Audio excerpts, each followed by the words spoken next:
lawyer has put it, the incorporation of respondeat superior as a basis of relief against the government entity in one elegant move removes all of the difficult and irrelevant issues regarding municipal policy and practice and qualified immunity. Third point, as a practical matter, Monell claims are difficult to plead and prove, as well as expensive and time-consuming to litigate for both plaintiffs and defendants. The area of municipal or entity liability has become, in the words of Justice Breyer, a highly complex body of interpretive law. Municipal liability claims have become procedurally more difficult for plaintiffs to assert since the court's imposition of a more stringent pleading standard in Twombly and Iqbal, and even more challenging to ultimately prove after the court's 2011 decision in Connick versus Thompson. The bottom line is that litigating Monell claims is burdensome, expensive, and time-consuming for plaintiffs, defendants, and the courts. Final point, imposing vicarious liability on governmental entities under Section 1983 would not open the floodgates to litigation or liability. The reality is, as Professor Joanna Schwartz has documented, local and state governments currently indemnify their employees when there is a finding of individual liability. Individual defendants rarely, if ever, pay anything out of pocket for judgments rendered against them in these civil rights suits. And last, very important to remember, is the fact that there is no liability on the part of anyone unless the plaintiff carries the burden of making out an underlying constitutional violation. And the standards the court has established for various constitutional violations are rigorous and difficult to meet. Unlike state law claims, gross negligence, simple negligence will never suffice to prevail on a constitutional claim. The end. Thank you. Well, right on the dot, Professor Blum, you get an A for that. Thank you. Our next witness is Bavani Ravindran. Did I say that correctly? She's a partner at Romanucci Blandin LLC in Chicago, where she concentrates her practice on civil rights litigation under the Civil Rights Act and state court cases of causes of action against governmental employers. During her tenure working on civil rights litigation, she has represented individuals and families in cases regarding the deprivation of their constitutional rights, severe injury at the hands of state actors, or the loss of loved ones before juries and appellate courts. She has been instrumental in the representation of her clients in their civil suits, including the families of George Floyd, Botham Jean, and Javier Ambler.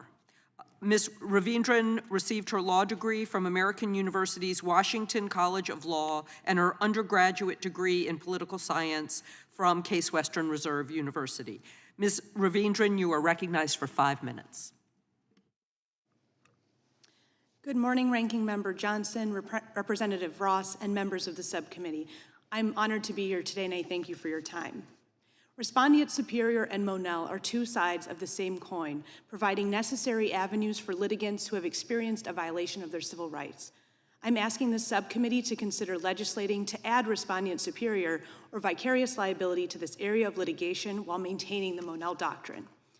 Respondeat Superior attaches when an employee acting within the course and scope of their employment causes harm to another person and the employer is held liable for that conduct.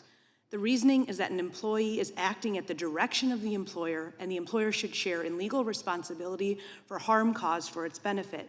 Respondeat Superior often applies where an employee's use of force is an expected part of their duties or job description, even if unauthorized, such as a bouncer at a bar. Monell v. Department of Social Services held that a governmental employer can be sued directly for unconstitutional policies, practices, or customs that were the moving force behind or caused a constitutional violation under Section 1983. Monell is an invaluable tool for certain Section 1983 claims. For example, where a police department has a long-standing policy that allows for neck restraints on prone subjects, which officers are using to engage in excessive deadly force. Another example, where overwhelming heat in a prison due to building conditions cause unconstitutional harm to inmates. Monell determined that respondeat superior did not apply to Section 1983, despite long-standing common law recognizing its application to municipal corporations' employees. Claimants who cannot meet the burdens of Monell do not have a realistic remedy where state law or collective bargaining agreements do not provide for indemnification of governmental actors, as most governmental actors do not ensure their own work or have sufficient assets to satisfy judgment. Monell's high standards of proof create a significant burden, including finding information before the lawsuit begins to get past pleading standards, extensive discovery, and success in motion practice being dependent on information in the sole control of the defendants. The numerous obstacles in the path of successfully proving a Monell claim become a deterrent to litigants, attorneys, and the public in holding municipal entities accountable for failing to be proactive in policy, discipline, and training. For these reasons, Monell is not an adequate substitute for respondeat superior. The availability of the application of respondeat superior to Section 1983 claims would lessen the number of Monell claims, saving resources for all parties involved. Litigants would be able to choose whether vicarious liability or Monell was better suited for the facts of their specific case. For example, in a matter involving a corrections officer who sexually assaults an inmate violating their Eighth Amendment rights, respondeat superior may not apply if it is beyond the scope of employment. However, if the prison had previously overlooked known repeated assaults of inmates and failed to train, discipline, or terminate its employees, Monell would be well suited. On the other hand, the assessment would differ in a scenario where a well-trained officer without prior complaints for excessive force discharges a firearm at an unarmed subject during a traffic stop when the subject discloses there is a legal firearm in the vehicle. If the officer acted in violation of the policies and training of the police department, a Monell claim may not be applicable, but respondeat superior would likely apply as it was within the scope of employment. Legislation to include respondeat superior in civil rights claims would have many other benefits. Vicarious liability would apply to all municipal actors, not just police officers, ensuring additional protection for governmental employees that private employees enjoy. It would add an additional layer of protection for officers' privacy. Officers would potentially feel supported by their employers, decreasing burnout in smaller jurisdictions where indemnification is not guaranteed. Municipalities would have an added incentive to train officers on policies, root out problematic practices, and terminate problematic officers. Respondeat superior would also reduce a municipality's costs because attorney's fees and costs paid out after a verdict are far more onerous in a Monell claim. And in jurisdictions where officers are not indemnified, there would be protection for officers and an available remedy to litigants, allowing for civil rights claims to be litigated wherever they occur, not just where officers are indemnified. In conclusion, the Judiciary Committee and this honorable subcommittee should consider legislation that would codify respondeat superior while preserving Monell to be utilized when the appropriate circumstances arise. Thank you. Thank you very much. Our next witness is Rafael Mangual. He is a senior fellow and head of research for Policing and Public Safety Initiative at the Manhattan Institute for Policy Research. He's also a contributing editor for City Journal. He has authored and co-authored a number of Manhattan Institute reports and op-eds on issues ranging from urban crime and jail violence to broader matters of criminal and civil justice reform. In 2020, he was appointed to serve a 4-year term as a member of the New York State Advisory Committee of the U.S. Commission on Civil Rights. He testified before this subcommittee back in March at our hearing on qualified immunity. Mr. Mangual received his JD from DePaul University, where he was president of the Federalist Society and vice president of the Appellate Moot Court team. He received his BA from the City University of New York's Baruch College. Mr. Mangual, you are recognized for 5 minutes. Thank you so much, and I'd like to once again express my gratitude to the subcommittee for extending to me the honor and privilege of delivering testimony as part of its continuing examination of civil rights litigation reform. I was also honored to have addressed this body, during the first part of its examination back in March of this year, and today, as I did then, I will focus my remarks specifically on police litigation. During that last hearing, I offered reasons to be skeptical of the idea that qualified immunity essentially functions as an unpierceable shield against liability for police officers, such that officers internalize a sense of impunity that then leads them to misbehave in ways they wouldn't otherwise if they had more financial skin in the game. To the extent that a proposal to move to a vicarious liability or respondeat superior model reflects similar concerns about the incentive structure undergirding police behavior, I do think it's worth briefly reiterating the three primary reasons why such skepticism is warranted.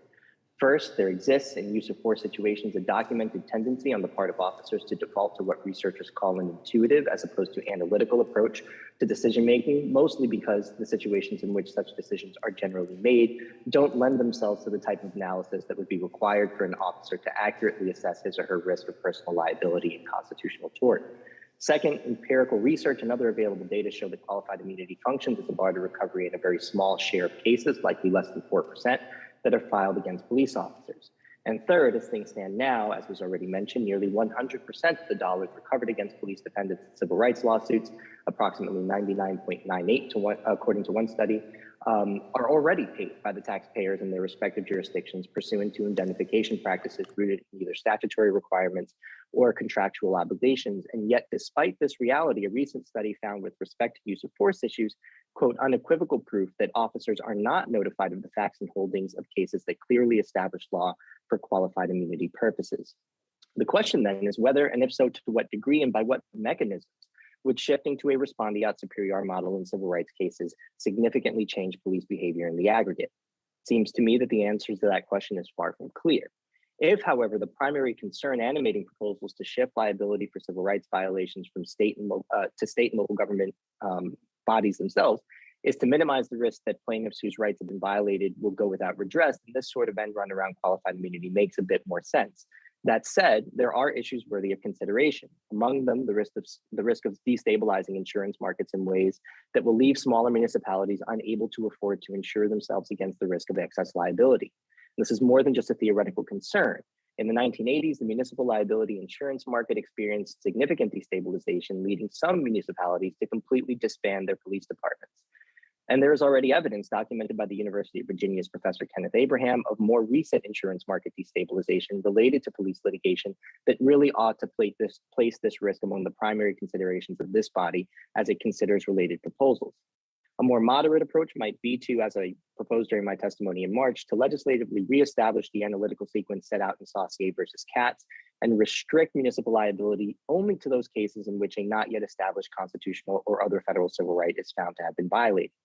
This would provide several benefits, including the promotion of the development of the law, more quickly shrinking the scope of unestablished rights, maintaining important, if limited, protections enjoyed by individual officers, minimizing budgetary risks of a broader vicarious liability approach, and ensuring that plaintiffs whose rights have been violated are able to recover. To minimize the risk of destabilizing insurance markets and leaving smaller municipalities unable to afford their own insurance policies in the lurch, an expansion of municipal liability should be coupled with an effort to optimize the regulatory environment with an eye toward allowing private insurers to operate across state lines in order to build larger risk pools, as well as facilitating the creation and expansion of intergovernmental risk pools. Any legislation on this front should also build in a significant grace period between passage and the effective date of the legislation to allow for the development of the infrastructure municipalities are going to need to have in place in order to effectively manage their risk. Finally, I'd like to also take this opportunity to suggest that perhaps another thing this subcommittee should consider is whether the oppositional tone of our public debate and Congress's role in contributing to that tone has contributed to the current police recruitment and retention crisis that risks leading to a situation in which individuals are dissuaded from careers in policing, leaving departments to choose between and among lower quality candidates who may actually be more likely to engage in official misconduct due to either malice or ignorance. An example of this is the well-documented phenomenon of wandering cops, officers who leave one department under a disciplinary cloud and are then hired by another. A recent report by my Manhattan Institute colleague, Dorothy Moses Schultz, suggests that the recruitment of high-quality officers will play a key role in addressing this phenomenon and the problems that stem from it, and recommends a federal effort to subsidize the improvement of the quality of our nation's police forces through hiring. With that, I want to once again thank the subcommittee for the opportunity to speak to these important issues, of which I hope this statement will contribute to a better understanding. Thank you. Thank you so much for your testimony. Our final witness is Payvond Adut. Please tell me if I've mispronounced your name. She is an associate professor of law at the University of Virginia School of Law. Her research centers on the modern uses of judicial power through the lens of the federal courts. focusing on the structures that compose the institutions that are most often before the federal courts. Her work incorporates multiple legal disciplines, including constitutional law, civil procedure, and criminal law and procedure. Her current projects study the phenomenon of litigating federal power disputes as well as judicial agenda setting outside of the federal courts.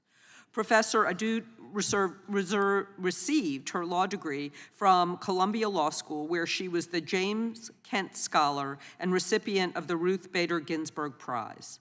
She received her undergraduate degree in economics and government with highest distinction from the University of Virginia. After graduating from law school, she served as a law clerk for the Honorable Ruth Bader Ginsburg, Associate Justice of the United States Supreme Court, and the Honorable Deborah Ann Livingston of the United States Court of Appeals for the Second Circuit. Professor Adut, you are recognized for 5 minutes. Thank you for having me today to talk about this critical issue. Today, I want to focus on Congress's authority here and the power that you have to make real change in the realm of sovereign immunity. Sovereign immunity is the legal principle that sovereign entities cannot be hauled into court without their consent. Sovereign immunity is an immunity from suit, not an immunity from liability. And this means that sovereigns generally can set the terms for how, to what extent, and in which courts they'll face legal liabilities. Although state sovereign immunity is grounded in the 11th Amendment, it's different in important respects from federal sovereign immunity. Importantly, state sovereign immunity is not absolute, and its contours are not entirely within a state's own hands. Congress has the main role in defining its boundaries. Under Section 5 of the 14th Amendment, Congress has the power to authorize federal courts to enter damages awards against states as a means of enforcing the substantive guarantees of the 14th Amendment. In an opinion by Chief Justice Rehnquist, the Supreme Court recognized that the 14th Amendment shifted the federal-state balance that has been carried forward to this day. Not only does Section 5 of the 14th Amendment contain an express grant of plenary legislative authority, but it does so in the context of an amendment whose other sections, by their own terms, embody limitations on state authority.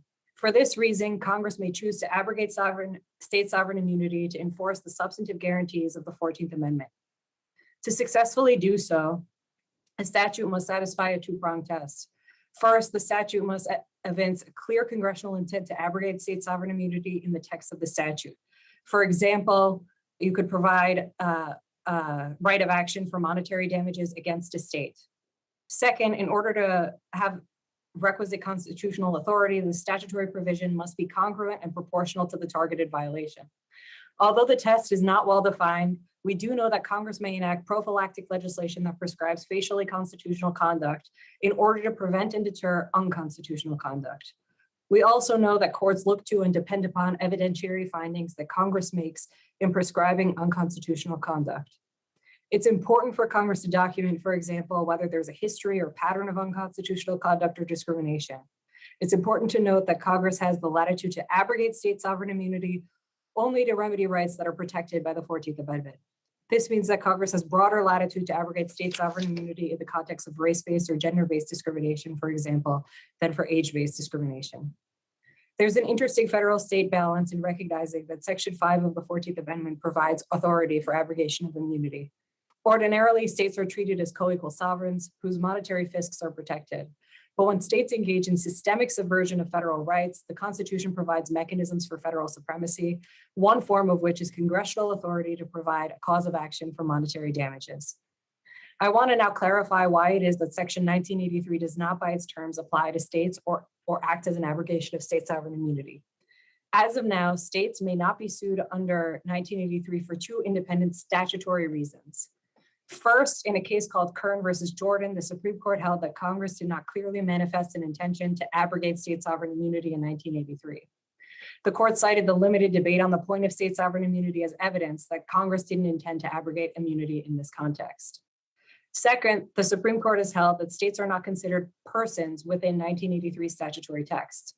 In Will v. Michigan Department of State Police, the Supreme Court reasoned that Congress ordinarily does not use the word person to apply to states.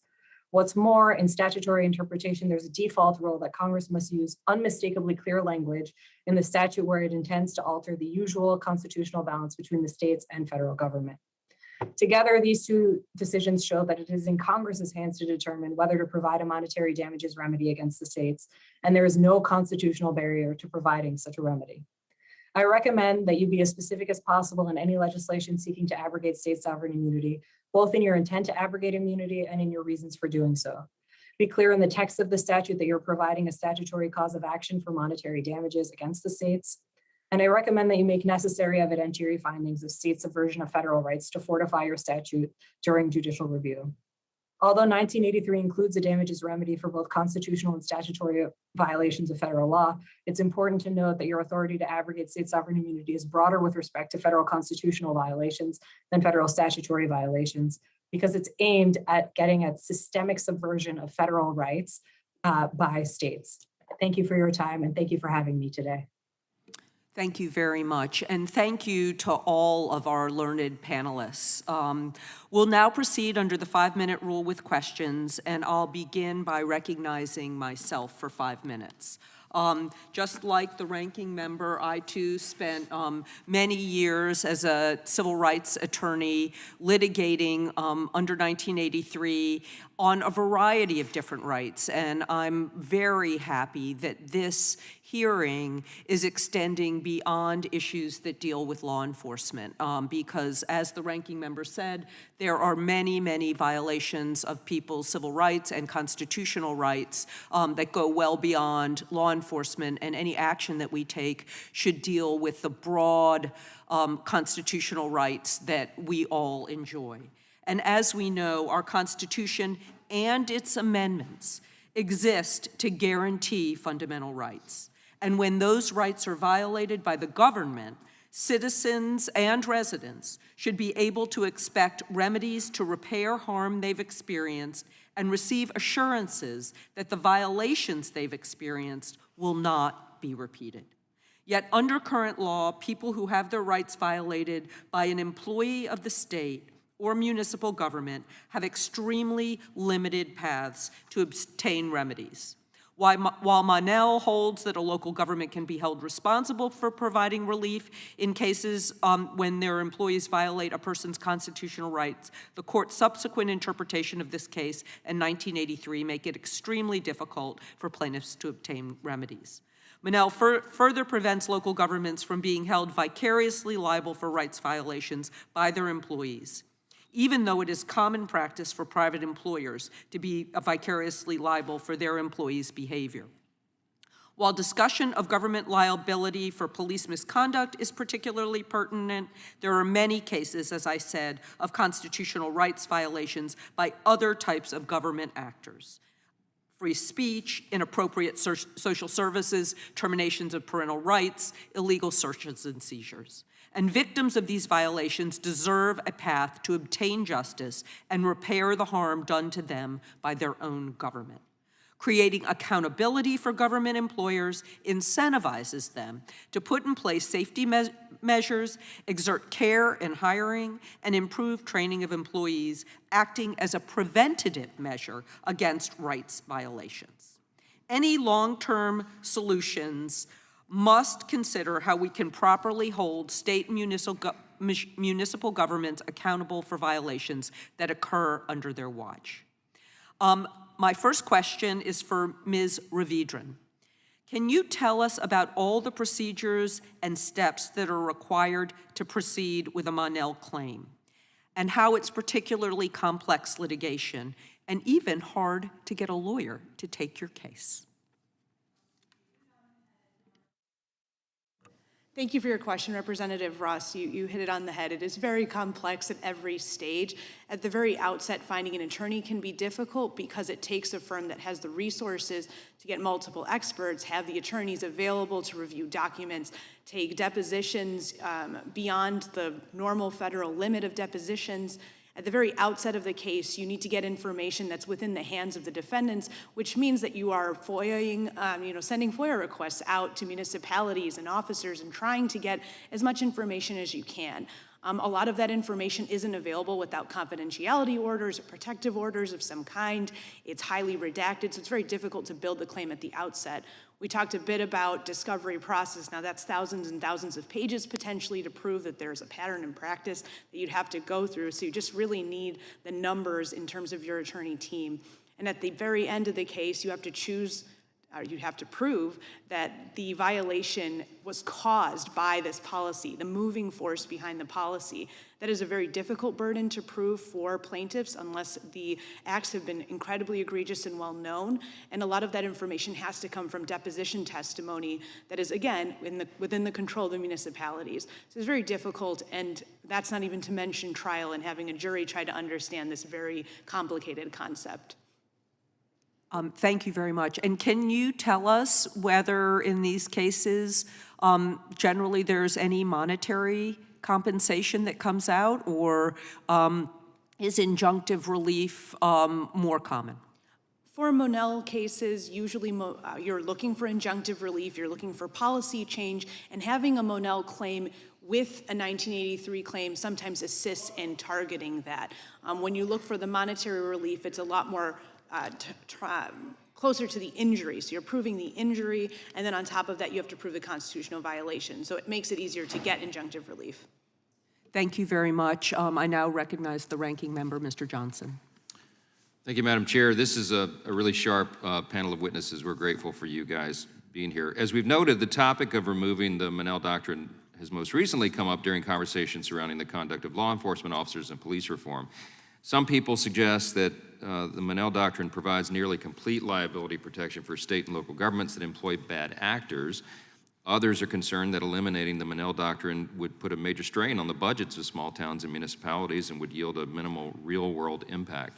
Let me ask my question of Mr. Mangual. Since the summer of 2020, of course, there have been several legislative proposals that would eliminate the Monell Doctrine entirely. You've touched on this, but let me just ask you directly. Do you agree with the premise that police officers are somehow misbehaving because they don't have any financial skin in the game, and that eradicating the Monell Doctrine would create a noticeable impact on how police act? I do not agree with that characterization of the situation on the ground. I mean, as I've mentioned, if you look at a 1983 litigation filed against individual officers, those cases are very, very often successful. Qualified immunity functions as an effective bar in less than 4% of cases. I mean, just look at my city of New York. There's a database of lawsuits filed against the NYPD in federal court, maintained by the Legal Aid Society, that contains about 2,400 cases. If you filter out those cases by disposition, only 74 were disposed of in favor of the police defendants, which is still about 3%. So the idea that it's civil rights litigation protections that are providing a real financial shield to police officers is wrong, especially because even when officers are successfully sued in their individual capacities, the municipalities are already picking up the tab. But the biggest reason to be skeptical of this, as I mentioned in the front part of my testimony, is that when officers are out in the field, they are making decisions in very rapidly unfolding situations that don't lend themselves to legal analysis. The idea that police officers are faced with a criminal suspect and then are engaging in the sort of analysis to identify what their potential legal exposure might be is just incongruous with the reality of those situations in which officers are acting based on intuition and training. Thanks for that. You also talked a little bit about the unintended consequences of eliminating Monell would have on small localities' budgets, and you talked about this destabilizing of the insurance markets. And I think you said that it's led to some small towns already completely disbanding their police departments, which is just shocking. And then we've got this recruitment crisis in law enforcement as well. Would you comment a little bit more about what a profound effect this would have in this arena? Sure. So there's some scholarship that I cite in my written testimony done by Professor John Rappaport that explains how in the 1980s, small municipalities, because of destabilization in the insurance market, did in fact completely disband their police departments. More recent research by Kenneth Abraham shows that a lot of those patterns of destabilization are starting to appear again over the last few years. Part of that has to do with the way insurance markets are actually reading the tone of our national debate about policing and police reform and the attention that this issue is getting. At the same time, there's been a big proliferation in the availability of cell phone cameras, et cetera, which not only provides different kinds of evidence that may be weighed differently by a jury, but also that places a lot of new political pressures on municipalities not to fight cases too hard, which means that the legal exposure might grow. As that happens, most cities, big cities and states are able to self-insure against this kind of expenditure, but smaller towns don't necessarily have that infrastructure in place. So a shift to complete municipal liability in all of these cases might actually present some real problems for smaller municipalities who won't be able to afford the kind of insurance that's already contracting in terms of the scope of its coverage and increasing in terms of its cost. Thank you for that. I mean, speaking of political pressure, I think that we have to remember that calls to curtail or abolish qualified immunity in the Monell doctrine, they have to be considered in the context of today. And that's, that many of our Democrat colleagues have a years-long effort to take funding and resources away from police departments. And these calls have even come from some members of this subcommittee. So many large jurisdictions around the country, like Seattle, have defunded their police departments. And in 2020, the city cut its police budget by 17%. What are the effects? Just last week, Seattle Times reported the department is no longer investigating new sexual assault cases because the unit in charge of those matters is so depleted. These are real-world effects, and I think this should cause everybody concern. So I'm grateful for the thoughtful discussion. There's a lot of thoughtful debate that needs to be had about all this. I'm out of time, so I yield back. So next, we're going to recognize Chairman Johnson. I don't see Mr. Raskin on the screen, so Chairman Johnson, the floor is yours. Thank you, Madam Chairwoman. And I might state that we need to move beyond simply having a conversation about police misconduct and instead put forth some concrete standards of accountability to ensure that local, state, and federal agencies can finally be held accountable under the law for constitutional violations. If you have a constitutional right that is violated with impunity and there's no accountability for this violation, then that constitutional right is worthless. And so that's what this discussion is about today. We must fight back when the consequences, we must fight back where the consequences can be felt the most, and that is the pockets of those responsible. And so, Ms. Ravindran, the law currently acts as a deterrent to quality suits that could bring about accountability by those who've had their civil rights violated by police officers, rather than as a deterrent to the officers and municipalities from engaging in this type of activity and making improvements to reduce claims. Is that correct? Thank you for your question, and yes, it is correct. In fact, isn't it true that local police departments are best suited to address deficiencies in training and supervision that often lead to police misconduct rather than the individual officer? Yes, they would be better dealt with by the municipality or the police department itself. And current law actually makes police departments less responsible for their officers' actions than, for example, a big chain store would be for the conduct of its security guards. Isn't that correct? Exactly, yes. And Ms. Ravindran, wouldn't it then follow that imposing vicarious liability on municipalities could inform better training policies, procedures, and improve practices within government? Yes, thank you for your question. And can you briefly explain to us why it is important to hold state and local governments accountable through respondent superior?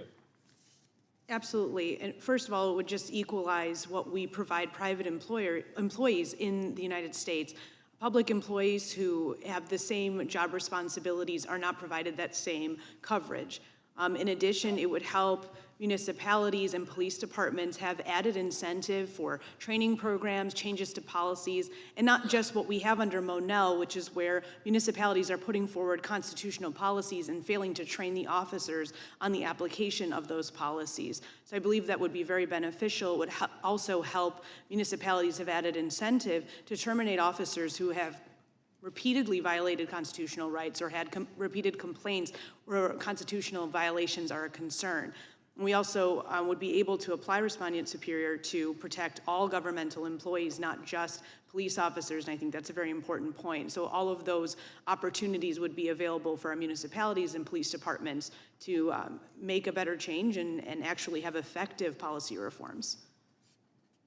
And thank you for that response. Is it a fact that many, if not most, police departments and municipalities would obtain insurance to cover their exposure to any lawsuits alleging violation of constitutional rights by its police officers and other government officials?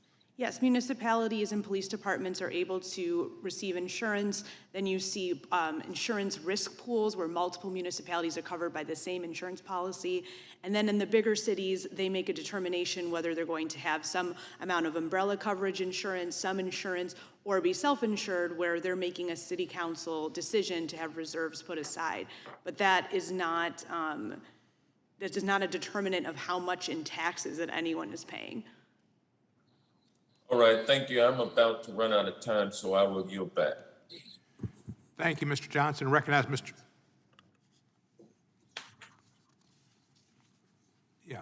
Thank you, sir. Mr. Owens, you're recognized. Thank you. I won't take but a few minutes, and I'm going to give my time back to my colleague. I kind of entered this debate really kind of trying to understand both sides. I'm not a lawyer. I have not been in this field. But I tell you, my gut feeling is that this is a continuation of the 2-year-long defunded police. Right now, we have lower recruitment, we have lower retention, we have higher crime, we have a demoralization of our police, and what we're going to do is add on to this more lawsuits. I just have a gut feeling that this is not the way we should be going at this point. I think we've, as a nation, are recognizing that we cannot continue to attack those who defend our freedoms and our rights. We're going to have bad players in everything we do. I would rue the day that we sue parties because of what individual policymakers are doing. We look at the individual, if he's making, they're bad players, and let's take advantage of that and go after them. But this I have concerns about. I just want to just ask real quickly, Mr. Mangual, is there any additional comments you want to add to this conversation about this? I guess the unintended consequences of what we're looking at with this type of legislation. Absolutely. I mean, I won't reiterate the potential for unintended consequences with respect to smaller municipalities' ability to find insurance coverage for this, but I do think it's worth just saying that to the extent that the goal here is to reduce the risk of civil rights violations perpetrated by police officers overall, I do think it's important to have a more robust examination of police recruitment and retention trends. In part because to the extent that what we're going to do is constrain the budgets of municipalities, big and small, that's going to have an impact on their ability to attract high quality recruits to the profession. And if that happens, we're actually going to ironically raise the risk of constitutional harms being committed by police officers. Now, I also think it's really important to just recognize how rare police use of force is. I mean, I think the tone of this debate reflects an overestimation of the rate of police use of force. In fact, police use force almost never. So there's one study done in 2018 of over 1 million calls for service to 3 municipal police departments in 3 different states, one in North Carolina, one in Arizona, and one in Louisiana. Out of those million calls for service, 114,000 criminal arrests were affected.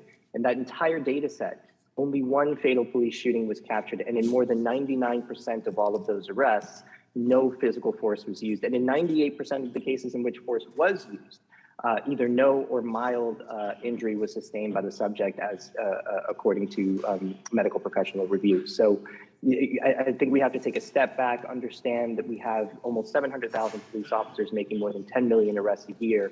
And the rate at which they make mistakes is certainly a problem worthy of public consideration, but it is not a problem as large as has been implied. Thank you. Thank you so much. And I'm going to yield back to my time, my colleague. Thank you, member. Thank you, Mr. Owens. He yielded to me, I think. Oh, I'm sorry. That's all right.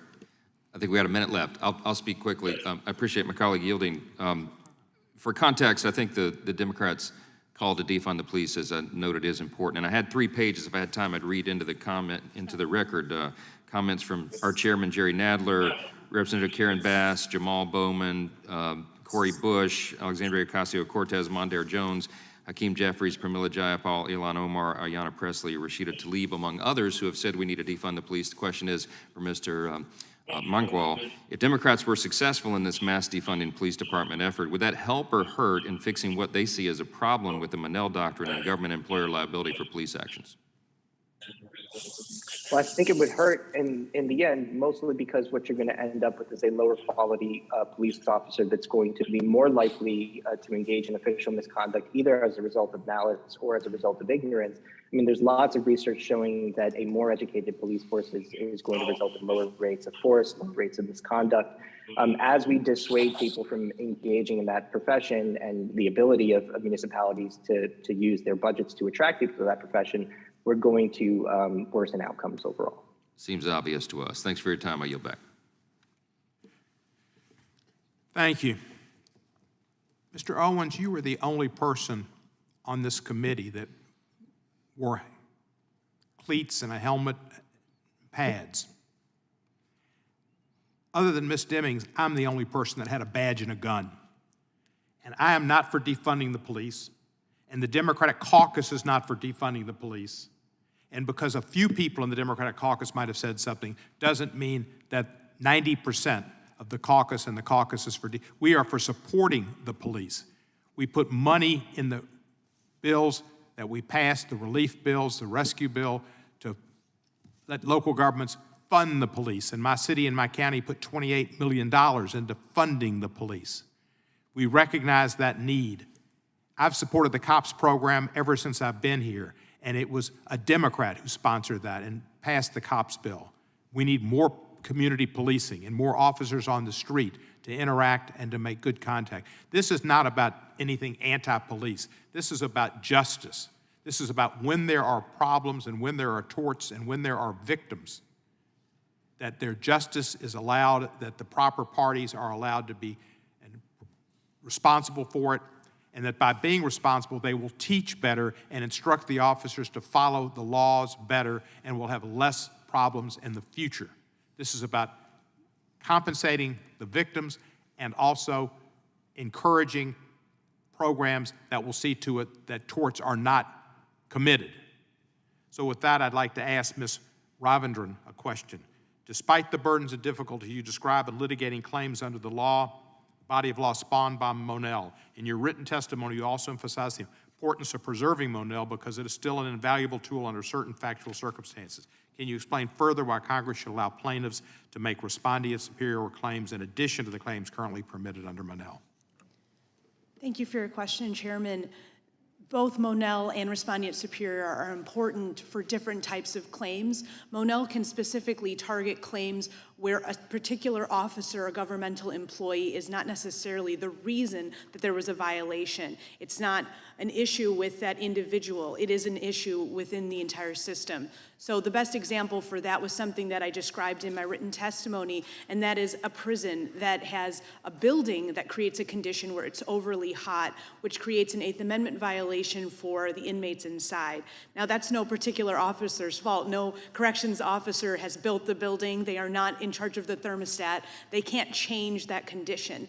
In that kind of case, you need to be able to go after the municipality itself so that you can try to make a change there and get some compensation for anyone who may have been injured.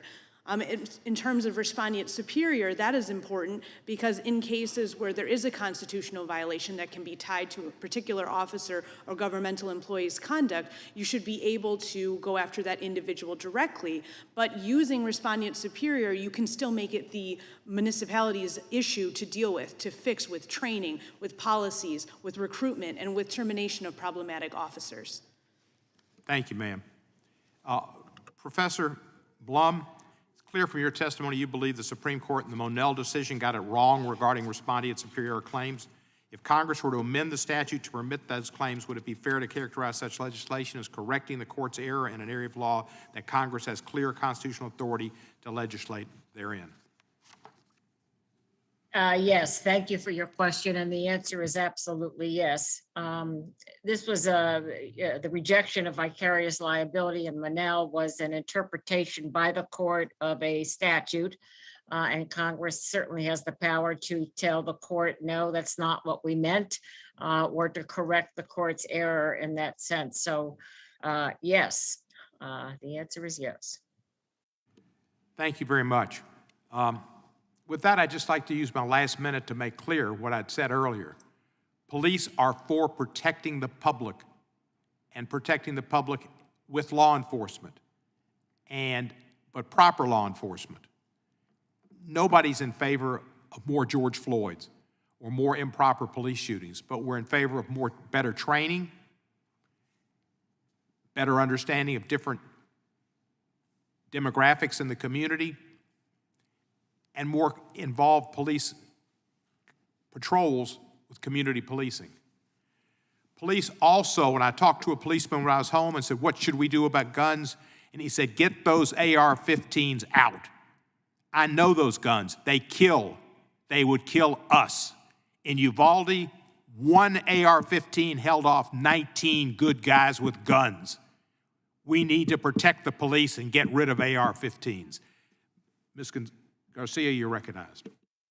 Thank you, Mr. Chairman. I apologize for being a little tardy, but I had a markup at another hearing. And I, too, just want to say for the record that with all due respect to the ranking member, he read some names, and you may have noticed that it wasn't over 20, maybe 15. Our caucus is about a little over 200. He did not read 200 names because, in fact, as the chairman said, that is not the position of the Democratic caucus, and it is not the position of the Democratic Party. I don't want to get too involved with partisan politics, but when somebody makes that kind of comment, we do have to correct it for the record. Would the gentlelady yield? No, I will not. I only have 5 minutes, and they're my time. So I want to thank the chairman for convening this very necessary hearing. Today's hearing explores the contours of state and local government employer liability under Section 1983. This hearing is essential as a matter of access to justice. Access to justice is a fundamental principle of the rule of law. As a judge and a lawyer, former judge and a lawyer, I very, very much understand that. Access to justice has many elements, one of which is having adequate remedies for grievances. Justice without a remedy is no justice at all. Access to justice also implies overcoming systematic barriers, financial, linguistic, cultural, and timeliness.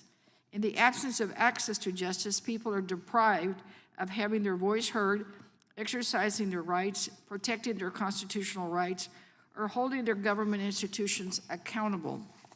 When people are deterred from exercising and protecting their constitutional rights, they're more likely to fall prey to the abuse of power by state and local government officials. Minorities, particularly Latinos, face many of these challenges. In my home state of Texas, we can find many of these examples of state-empowered abuses under the color of law.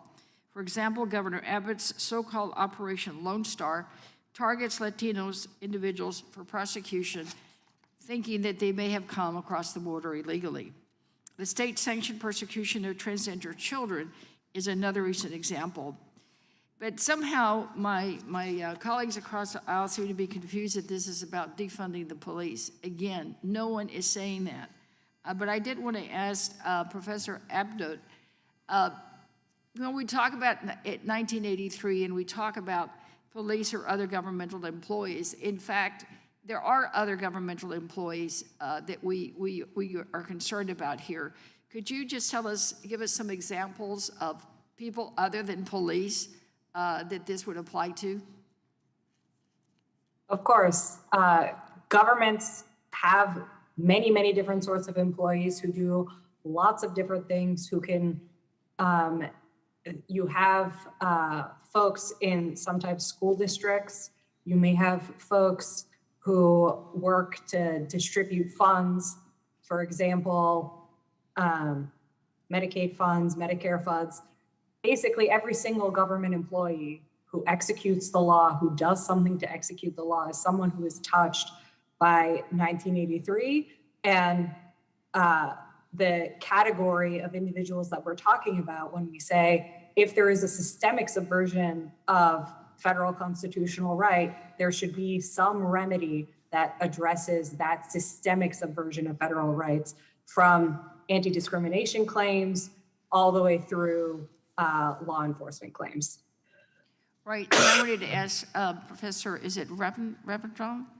You were talking about insurance and self-insurance. You didn't mention bonds. A lot of cities, and I also was a city controller in Houston, which oversaw the finances of about a $2.3 billion budget, and often we had to float bonds to cover some costs of that. No, more and more cities are floating bonds to cover the judgments as a result of some of these actions.